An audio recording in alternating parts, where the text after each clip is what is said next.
This is a pretty bad and lazy show. I'm John Rentham with the retro review of WCW Nitro from December 4th, 2000. We had the return of a character that we never wanted in the first place. We had a really bad promo from Lex Luger and a lot of lazy booking. Any of the matches that could have been any good just got marred by a whole bunch of run-ins or a whole bunch of bullshit or really bad storylines. WCW was just spiraling out of control by this point. No wonder they were done inside of 4 months after this particular episode. So, Jeff Jarrett hits a Nebraska Cornhusker fan on a football field with a guitar, still didn't draw a dime. Nothing that Jarrett did ever drew a fucking dime.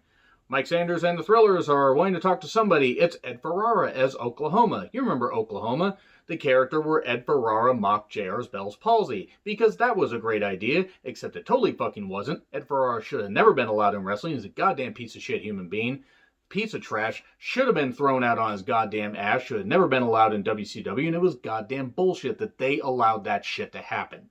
You can mock JR's commentary, I do, especially his AEW commentary, it isn't very good, but seriously, there are some limits, and Ed Ferrara didn't care because he's a piece of trash, soulless motherfucker, and no wonder Mark Madden was sticking up for Ed Ferrara because he's also a soulless fucker who never knew his dad, and his mother abandoned him because I think she'd rather be where she is now than dealing with Mark Madden. Hell, I know I'd be if I was a parent. Anyway, like JR, on his worst day wasn't better than Mark Madden on his best day. I mean, Mark Madden never had any best or good days because he's a piece of trash and a talentless hack. So anyway, Oklahoma's back. He gets the Nebraska fans upset because, Boomer Sooner and Cornhuskers and football. Calls Sid a box of rocks. Cool, okay, dumber than box of rocks. That's a great idea. Let's anger the man that stabbed Arn Anderson with scissors. Hudson says, where has he been, by the way, referring to Oklahoma, because he hasn't been on since, sometime in January, maybe February 2000, I'm actually trying to remember. And then, Sid cannot step out of line, or he's going to be suspended or jailed or whatever, and so here's Sid, no security, by the way, even though Sanders and the Thrillers promised security, and he chokeslams Oklahoma. That I'm sure that's the most athletic thing that Ed Ferrara has done. Somebody told me that he used to do independent wrestling. I find it hard to believe that any company with any dignity would have ever hired him as a wrestler. And apparently Vince McMahon never had any dignity because he decided to hire him as a writer. Really bad idea. He came up with the Terry Reynolds miscarriage angle. Remember that? Made Terry Reynolds seem like a goddamn goof and really was humiliating to her and humiliating the women that suffered miscarriages. Great job, Ed Ferrara, showing that you're a piece of shit and always will be, and probably worse since birth. So, Mike Sanders arrives and says, hey, Sid, you're going to jail. Cops arrest him. Okay, Scott Medeja arrived, and he says he wants Sid tonight. He doesn't care if he's in jail, and that no one is safe. And then Conan challenges Jarrett's team, the Aryan Harris brothers, the Nazi Harris brothers, pieces of shit that they are with their Nazi tattoos, to a street fight at Starrcade. Filthy animal street fight. I don't know why Tigress was allowed to be anywhere near there, but it is what it is. We get the returning Chavo Guerrero, because he's no longer Lieutenant Loco, versus Kiwi. 15 minutes in, we get to the first match, by the way, on a 2-hour show. It's like WWE 2020, except, with less production values. So, more focused Chavo, and he hits Brainbuster eventually for 3. Not a bad match. Rick yells at Mike Sanders, what the hell you doing having Sid arrested? And then, we get basically Morris talking about earning a shot. He's going to face Scott Steiner for the world title tonight. And then we get more Team Canada dissension.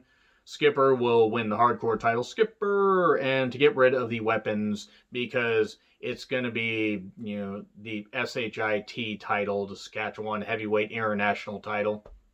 No wonder Lance Storm didn't like, saying that. Miller shows up, mocks Mark Madden, joins commentary. And so we get Lance and Miller sniping at each other while Crowbar with Daphne, the returning Daphne, by the way, she hasn't been seen on TV for a bit, versus Skipper with Duggan and Major Guns. Weapons were a car bumper, hubcap. He's got a steering wheel, says Shivani. This is ridiculous. We get a cat fight. Miller decides to attack Madden because he mouthed off to him one too many times. Ernest Miller suddenly became my hero, trying to get Mark Madden off of commentary by any means necessary. We get a melee, front suplex, and Crowbar gets a victory. Rick then says, hey, David, Miss Hancock, I don't care if we've had issues, whatever, I want you both safe, so let's get you out of here, because Scott Steiner's on the goddamn loose. Reno and Vito's sister, I just want my brother back, she says. Okay, I don't know why the storyline's going.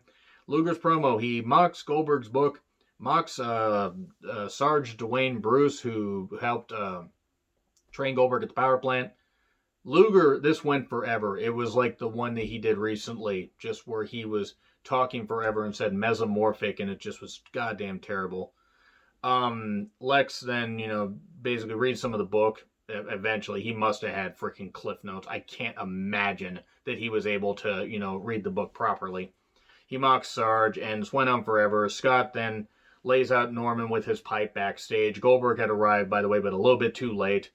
We then get Shane Douglas saying that he will lay Hugh Morris up in a hospital next to Tori. That, by the way, Tori taking an impact on her back. She's used to that. It's where she's best. And if she wasn't a Trumper, I wouldn't mock her, but she doesn't care how men treat her, clearly, because she wants to support somebody that hates women. So good job, Tori. You're a fucking bitch. So anyway, you can say what you want, but I don't fucking care. I'm not going to apologize. MIA dissension? Lash LaRue may join Chavo Guerrero. Oh no, this group that I don't care about may be breaking apart. 2 out of 3 count versus Nash and DDP World Tag Title match. Madden was insufferable because he didn't like DDP, because DDP on his worst day was better than Mark Madden could ever be. And DDP thankfully got Mark Madden canned. Actually, I think it was a couple other bullshit things as to why Mark Madden got fired. I'm not totally sure. But if DDP contributed to it, he did the company a goddamn favor. We got squash for the most part. Top rope Diamond Cutter to Helms. Jackknife to Moore. 1, 2, 3. And Sanders then has an idea to run by Rick. They're on the stage and says, hey, there's footage. The illegal guy was pinned. They need to get the tag titles back. And Rick says, well, go the tag titles, but I'll get you back. We'll have a rematch at Starrcade. Sanders, you have to go get them, though. Sanders is panicked. And then, they're going to have a rematch at Starrcade. Bam Bam attacks Mike Awesome and, busting the door open in an ambulance, says, I'll see you at Starrcade. Cool. Then get Chronic versus Reno. Who paid them off? Chronic was talking to somebody earlier. Apparently Vito may have. Maybe not. He was thrown out 2 high times. Vito's sister eventually runs down after Vito chases off Chronic, but he doesn't even look at Reno. He's all upset. Then Glacier vignette that the announcers mock again. Daphne sees Crowbar with 2 women, and she's upset and hisses at a guy. What happened to that secret admirer that she had? Did they just fucking drop it? Not that I expect storyline cohesion in WCW. Rick then says everybody needs to stay safe from Steiner. Get on the radio and let us know if he's gonna attack. Kind of reminds me of that movie Grizzly. I actually just recently watched the Riff Tracks version of that. If you haven't seen Riff Tracks, seriously, they make some movies fucking great. It's about an 18-foot grizzly bear that gets blown up with a rocket launcher at the end. Sorry, spoilers, but the movie's been out for 40 fucking years. Or 40 plus years. M.I. Smooth versus Goldberg. Huge spear that nearly landed Smooth on his head. And then jackhammer for 3. Then Jarrett accepts the challenge for Starrcade. And it's Jarrett versus Conan.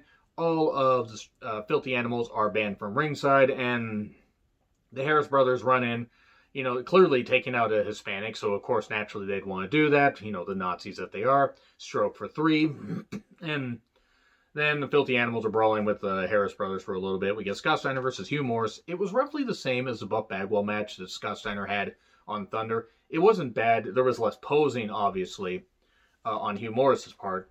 But this was a lot of, knee, neck focus, that kind of stuff. Steiner breaking him down. Hugh Morris eventually hitting the no laughing matter for 2. And we get a recliner for the win. And then Scott says, since Sid isn't here, he's going to come after Rick. And he leaves. He goes backstage. And then Shane Douglas attacks Hugh Morris. This all happens within the last few minutes. Scott attacks Arn, drags him to the ring, hits his pipe to his neck, gets the recliner on. Goldberg runs out to make the save. Luger blindsides him. And then we get all the security in the goddamn world. And then Sid gets freed from jail literally with seconds left to spare. So that's all I got to say about that goddamn show. Because they did the same thing again. Instead of having Sid freed from jail with a couple minutes left, oh no, he's going to come out and they're going to have a pull-apart. They really didn't have much of a pull-apart. It was kind of shit. Anyway, agree, disagree, what I said, like, share, subscribe, Twitter handle in the description. I'm John Retlin. I'll see you soon.